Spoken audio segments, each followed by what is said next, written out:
বোৱাৰীবোৰে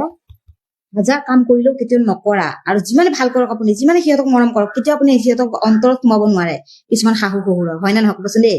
আপুনি চাব দেই আপুনি যদি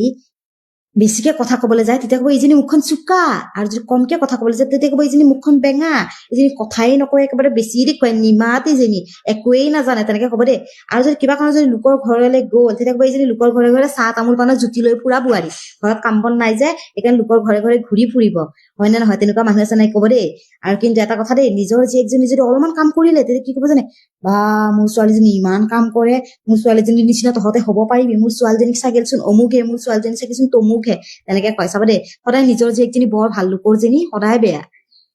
বেয়া লোকৰজনী কাৰণ লোকে জন্ম দি থৈছে যে লোকৰ জীয়েকৰ মূল্য বুজি নাপায় সেই কিছুমানে সেইবিলাক শাহু শহুৰে এদিন পস্তাব সেই বোৱাৰীজনীয়ে মেখেলা ধুই দিব লাগিব এদিন সেই জীয়েকে আহি মেখেলা নুধুই সেই বোৱাৰীজনীয়ে মেখেলা ধুবহি এদিন এতিয়া বোৱাৰী বিলাকে এনেও কৰি নিদিয়ে এতিয়া